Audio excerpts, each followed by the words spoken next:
ನಾನು ಪುರುಷೋತ್ತಮ್ ಸರಸ್ವತಿ ಯೋಗ ಕೇಂದ್ರ electronic city Bengaluru. ಇವತ್ತು ನಾನು ಡಯಾಬಿಟೀಸ್ಗೆ ಸಂಬಂಧಪಟ್ಟಂತಹ ಒಂದು 3 ಆಸನಗಳನ್ನ ಹೇಳಿಕೊಡ್ತೀನಿ. ಸೊ ಯಾವ ತರ ಅಂದ್ರೆ ಈಸಿಯಾಗಿ ಯಾವ ತರ ಮಾಡ್ಬೋದು ಅಂತ ಹೇಳಿಕೊಡ್ತೀನಿ. ಓಕೆನಾ? ಫಸ್ಟ್ ಬಂದು ಧನುರಾಸನ, ಮತ್ತೆ ಇನ್ನೊಂದು ಅರ್ಧಮಚಂದ್ರಾಸನ, ಇನ್ನೊಂದು ಪಶ್ಚಿಮೋತ್ತಾಸನ. ಈ 3 ಆಸನಗಳನ್ನ ಹೇಳಿಕೊಡ್ತೀನಿ. ಸೊ ನಿಮಗೆ ಇದೇ ತರ ಹಲವಾರು ಆಸನಗಳಿದೆ. ಸೊ ಒಂದು ಪ್ರಮುಖವಾದಂತಹ ಆಸನಗಳನ್ನ ಹೇಳಿಕೊಡ್ತಾ ಇದ್ದೀನಿ. ಸೊ ಮಲ್ಕೊ ಬಂದಿಲ್ಲಿ. ಇಲ್ಲಿ ಫಸ್ಟ್ ನೋಡಿ, ನಾವು ಮಕರಾಸನದಲ್ಲಿ ಮಲ್ಕೋಬೇಕು. ಇದು ಧನುರಾಸನ ಪೋಸ್ಚರಿಗೆ ಬರುವಂತಹ ಒಂದು ಭಂಗಿ. ಫಸ್ಟ್ ಮಕರಾಸನದಲ್ಲಿ ಮಲ್ಕೊಂಡು ನಿಧಾನಕ್ಕೆ 2 ಕಾಲುಗಳನ್ನ ಬೆಂಡ್ ಮಾಡ್ಕೊಳ್ತೀವಿ, ಫೋಲ್ಡ್ ಮಾಡ್ಕೊಳ್ತೀವಿ. 2 ಕಾಲುಗಳನ್ನ ಮಡಚಿ ಆದ್ಮೇಲೆ 2 ಕೈಗಳಿಂದ 2 ಕಾಲುಗಳನ್ನ ಹಿಡ್ಕೋಬೇಕು. ಫಸ್ಟ್ ಇಲ್ಲಿ ನೋಡಿ, ಇದು ಹೊಟ್ಟೆಯ ಮೇಲೆ ಇರತಕ್ಕಂತಹ ಆಸನ, ಹೊಟ್ಟೆಯ ಮೇಲಿರುವಂತಹ ಆಸನ. ಸೊ ಫಸ್ಟ್ ಅದಕ್ಕೆ ಏನ್ ಮಾಡ್ಬೇಕಂದ್ರೆ, ನಾವು ಫಸ್ಟ್ ನಿಧಾನಕ್ಕೆ ಕಾಲನ್ನ ಎತ್ಕೋಬೇಕು. ಕಾಲು ಎತ್ತಿದ ತಕ್ಷಣ ತಲೆ ಕೆಳಗಿರುತ್ತೆ, ನಿಧಾನವಾಗಿ ತಲೆಯನ್ನ ಮೇಲಕ್ಕೆ ಎತ್ಕೊಳ್ಳೋದು. ಸೊ ಇದು ಧನುರಾಸನ ಪೋಸ್ಚರ್. ಸೊ ಈ ಪೋಸ್ಚರ್ ಇಂದ ನಿಮಗೆ ನಿಮ್ಮ ಡಯಾಬಿಟಿಸ್ ಕಂಟ್ರೋಲ್ಗೆ ಬರುತ್ತೆ. ಸೊ ಇನ್ನೊಂದು ಆಸನ ಅರ್ಧಮಚಂದ್ರಾಸನ. ಫಸ್ಟ್ ನಾನು ಅರ್ಧಮಚಂದ್ರಾಸನ ಮಾಡಕ್ಕೆ ಮುಂಚೆ ಅದರ ಬೇಸಿಕ್ ಆಸನ ಮಾಡಿ ತೋರಿಸ್ತೇನೆ. ಫಸ್ಟ್ ನೋಡಿ, ಫಸ್ಟ್ ಹಿಂಗ್ ಕೂತ್ಕೊಳ್ತೀವಿ, ಒಂದ್ ಕಾಲನ್ನ ಸ್ಟ್ರೈಟ್ ಮಾಡಿರ್ತೀವಿ, ಒಂದ್ ಕಾಲನ್ನ ಬೆಂಡ್ ಮಾಡಿ ಈ ಪಕ್ಕದಲ್ಲಿ ಇಟ್ಕೊಳ್ಳಿ. ಅಂದ್ರೆ ಇನ್ನೊಂದು ಕಾಲನ್ನ ಪಕ್ಕದಲ್ಲಿ ಇಟ್ಕೊಳ್ತೀವಿ. ಇಲ್ಲಿ ಆದ್ಮೇಲೆ ಇದು ನೋಡಿ ಟ್ವಿಸ್ಟಿಂಗ್ ಪೋಸ್ಚರ್. ಇಲ್ಲಿ ನಮ್ಮ ನೋಡಿ, ನಾವು ರೈಟ್ ಲೆಗ್ನ ಪಕ್ಕದಲ್ಲಿ, ಲೆಫ್ಟ್ ಲೆಗ್ ಪಕ್ಕದಲ್ಲಿ ಇಟ್ಟಿದ್ದೀವಿ. ಸೊ ಈ ರೈಟ್ ಲೆಗ್ ಪಕ್ಕದಲ್ಲಿ ಇಟ್ಟರೆ ನಾವು ರೈಟ್ ಹ್ಯಾಂಡ್ ನ ಹಿಂಬದಿ ಇಟ್ಕೋಬೇಕು. ಈ ಲೆಫ್ಟ್ ಹ್ಯಾಂಡ್ ಅಲ್ಲಿ ನೋಡಿ, ಈ ಕಾಲನ್ನ ಹಿಂಗೆ ಇಟ್ಕೊಳ್ಳಿ. ಅಂದ್ರೆ ನಿಮ್ಮ ಲೆಫ್ಟ್ ಹ್ಯಾಂಡ್ ಅಲ್ಲಿ ರೈಟ್ ಲೆಗ್ ನ ಇಟ್ಕೋಬೇಕು. ಇಲ್ಲ ಅಂದ್ರೆ ನೀವು ಹಿಂಗ್ ಮಾಡ್ಬೋದು. ನೋಡಿ, ಇದನ್ನ ಇಷ್ಟೇ ಮಾಡಿ. ನಿಮ್ಗೆ ಕಷ್ಟ ಆಗುತ್ತೆ ಅಂದ್ರೆ ಅಷ್ಟೇ ಮಾಡಿ. ಯಾಕಂದ್ರೆ ಹೊಟ್ಟೆ ಜಾಸ್ತಿ ಇದ್ದಾಗ ನಿಮ್ಗೆ ಅದನ್ನ ಫುಲ್ ಪುಷ್ ಮಾಡ್ಕೊಳಕ್ಕಾಗಲ್ಲ. ಯಾಕಂದ್ರೆ ಇದು ಟ್ವಿಸ್ಟಿಂಗ್ ಇರೋದರಿಂದ ಇದು ಫುಲ್ ಹೊಟ್ಟೆನ ನಾವು ಈ ಕಡೆ ತಿರ್ಗಿ, ಸ್ವಲ್ಪ ಈ ಕಡೆ ತಿರ್ಗು, ಫುಲ್ ತಿರ್ಗು ಈ ಕಡೆ. ನೋಡಿ ಇಲ್ಲಿ ಹಿಂಗೆ ನೋಡಿ, ಇಲ್ಲಿ ಹೊಟ್ಟೆ ಇದ್ರೆ ನಿಮಗೆ ಈ ಹೊಟ್ಟೆ ಬಂದ್ಬಿಟ್ಟು ಈ ಕಾಲಿಂದ ಹೊರಗಡೆ ಬರಲ್ಲ. ಸೊ ಅವಾಗ ಏನಾಗುತ್ತೆ ನೋಡಿ, ಇಲ್ಲಿ ನೋಡಿ, ಇದು ಇಷ್ಟು ಹೊಟ್ಟೆ ಇದೆ, ಇಷ್ಟೇ ಬರುತ್ತೆ. ಇಷ್ಟೇ ಮಾಡಿ. ಅದ್ರ ಬದಲು ಹಿಂಗೆ ಇಟ್ಕೊಳ್ಳಿ. ಹಿಂಗೆ ಇಟ್ಕೊಂಡು ಇದನ್ನ ಪುಷ್ ಮಾಡ್ತಾ ಬನ್ನಿ.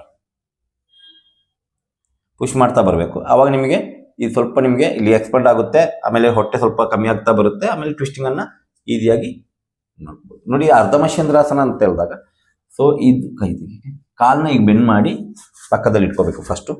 ಆಮೇಲೆ ಲೆಗ್, ನಮ್ಮ ರೈಟ್ ಲೆಗ್ನ ಲೆಫ್ಟ್ ಲೆಗ್ ತೈ ಹತ್ರ, ಅಂದ್ರೆ ನೀ ಹತ್ರ ಇಟ್ಕೋಬೇಕು. ಆಮೇಲೆ ನಿಮ್ಮ ಲೆಫ್ಟ್ ಹ್ಯಾಂಡ್ ಅಲ್ಲಿ ರೈಟ್ ಲೆಗ್ ಥಂಬ್ ಫಿಂಗರ್ ಇಟ್ಕೋಬೇಕು. ಆಮೇಲೆ ಈ ಕೈ ರೈಟ್ ಹ್ಯಾಂಡ್ ಇದೆಯಲ್ಲ, ರೈಟ್ ಹ್ಯಾಂಡ್ ನ ಇಲ್ಲಿ ಹಿಂಬದಿ ಇಟ್ಕೊಂಡಿರ್ತೀವಿ. ಅಂದ್ರೆ ರೈಟ್ ಹ್ಯಾಂಡ್ ನ ರೈಟ್ ಸೈಡ್ ಹಿಂಬದಿ ಇಟ್ಕೊಂಡಿರ್ತೀವಿ. ಹಂಗೆ ನಾವು ನೆಕ್ ನ ಫುಲ್ ಟರ್ನ್ ಮಾಡಿ ರೈಟ್ ಸೈಡ್ ನೋಡ್ಬೇಕು. ಸೊ ಇದನ್ನ ಮಾಡೋದ್ರಿಂದ ನಿಮಗೆ ಡಯಾಬಿಟಿಸ್ ನ ಕಂಟ್ರೋಲಿಗೆ ತರ್ಬೋದು. ಸೊ ಇದು ಟ್ವಿಸ್ಟಿಂಗ್ ಪೋಸ್ಚರ್. ಇದರಲ್ಲಿ 3-4 ವಿಧಗಳಿದೆ. ಸೊ ಈ ವಿಧಾನ ಫಸ್ಟ್ ಮಾಡ್ಕೊಳ್ಳಿ.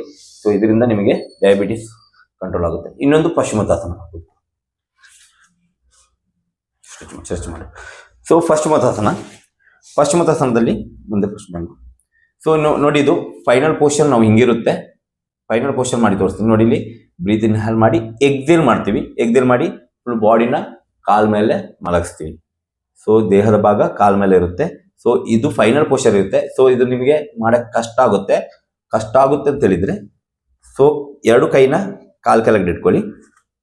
ಕಾಲ್ ಕೆಳಗಡೆ ಇಟ್ಕೊಂಡು ಸೊ ಬ್ರೀತ್ ಎಕ್ಸೇಲ್ ಮಾಡಿ ಎಷ್ಟಾಗುತ್ತೆ ಅಷ್ಟೇ ಬಗ್ಸ್ಕೊಳ್ಳಿ. ಇದು ಇಷ್ಟಾದ್ರೆ ಇಷ್ಟೇ ಬಗ್ಸ್ಕೊಳ್ಳಿ, ಇಷ್ಟಾದ್ರೆ ಇಷ್ಟು. ನೋಡಿ, ನಿಮಗೆ ಕೈನ ಕಾಲ್ ಕೆಳಗಡೆ ಇಟ್ಟರೆ ನಿಮ್ಗೆ ಈ ನೋವು ಬರಲ್ಲ. ಈ ಕಾಲ್ ಕೆಳಗಡೆ ನೀವು ಪ್ರಾಕ್ಟೀಸ್ ಮಾಡಿ ನೋಡಿ. ಈ ಕಾಲ್ ಕೆಳಗಡೆ ನೋವು ಬರಲ್ಲ. ಇಲ್ಲಾಂದ್ರೆ ನಿಮಗೆ ನೋವುಗಳಾಗುತ್ತೆ. ನೋವುಗಳು ಮಾಡಿದಾಗ ನೋವು ಆಯ್ತಂದ್ರೆ ನೀವು ಅದನ್ನ ಮತ್ತೆ ಮಾಡಕ್ಕೆ ನೀವು ಇಷ್ಟಪಡಲ್ಲ. ಸೊ ಅದಕ್ಕೋಸ್ಕರ ಫಸ್ಟ್ ಹಿಂಗ್ ಮೆಥಡ್ ಪ್ರಾಕ್ಟೀಸ್ ಮಾಡಿ. ಈ ಮೆಥಡ್ ಪ್ರಾಕ್ಟೀಸ್ ಮಾಡಿದ ಮೇಲೆ ನಿಧಾನಕ್ಕೆ ಮುಂದೆ ಮೂವ್ ಮಾಡ್ತಾ ಬರ್ತೀವಿ. ಆಮೇಲೆ ಹೀಲ್ನ ಹಿಡ್ಕೊಂಡು ಮಾಡಿ ಪ್ರಾಕ್ಟೀಸು. ಹೀಲ್ ಹಿಡ್ಕೊಂಡು ಹಿಂಗೆ ಇಟ್ಕೊಂಡು ಪ್ರಾಕ್ಟೀಸ್ ಮಾಡಿ. ಇದರಲ್ಲಿ ಮುಂದೆ ಬರ್ತೀವಿ. ಅದಾದ್ಮೇಲೆ ನಿಧಾನಕ್ಕೆ ನಾವು ಫೈನಲ್ ಪೋಸ್ಚರ್ಗೆ ಬರಬೇಕಾಗಿರೋದು. ಸೊ ನೀವು ಇಷ್ಟನ್ನ ಪ್ರಾಕ್ಟೀಸ್ ಮಾಡಿದ್ರೆ ನಿಮಗೆ ಇದು ಡಯಾಬಿಟಿಸ್ನ ಕಂಟ್ರೋಲ್ ತರ್ಬೋದು. ಸೊ ಇದು ಬಂದು ಪಶ್ಚಿಮೋತ್ತಾಸನ ಪೋಸ್ಚರ್. ಕೂತ್ಕೊಂಡು ಹಾಗೆ ನೀವು ಇದಕ್ಕೆ ಪ್ರಾಣಾಯಾಮ ಕೂಡ ನಿಮಗೆ ಇದನ್ನ ಆಸನಗಳು ಮಾಡ್ತಾ ಪ್ರಾಣಾಯಾಮ ಕೂಡ ಮಾಡ್ಬೋದು. ಸೊ ನೀವು ಫಸ್ಟು ನಾನು ಹೇಳ್ದಂಗೆ ವಾರ್ಮ್ ಅಪ್ ಮಾಡ್ಕೋಬೇಕು. ನೀವು ವಾರ್ಮ್ ಅಪ್ ಅಂದ್ರೆ ಬೇಸಿಕ್ ವಾರ್ಮ್ ಅಪ್ ಎಕ್ಸರ್ಸೈಸ್ ಬರುತ್ತಲ್ಲ, neck rotation, hand rotation, hip rotation, ನೀ ರೊಟೇಷನ್, ಈ ತರ ಆಸನಗಳನ್ನ ಮಾಡಿದ್ಮೇಲೆ ಒಂದು 2 ಟೈಮ್ಸ್ ಸೂರ್ಯ ನಮಸ್ಕಾರ ಮಾಡಿ. ನೋಡಿ, 2 ಸೂರ್ಯ ನಮಸ್ಕಾರ ಮಾಡಿ ತೋರಿಸ್ತೀನಿ. ಇದು ಹಿಂಗಡೆ ಬರ್ತಿಲ್ವ. ಫಸ್ಟ್ ನಮಸ್ಕಾರ ಪೊಸಿಷನ್ ಅಲ್ಲಿ ಇರಬೇಕು. ಇಲ್ಲಿ ಊರ್ಧ್ವಾಸನ ಬ್ರೀತ್ ಇನ್ಹೇಲ್ ಆಗುತ್ತೆ. ಪಾದಹಸ್ತಾಸನ ಬ್ರೀತ್ ಎಕ್ಸೇಲ್ ಆಗುತ್ತೆ.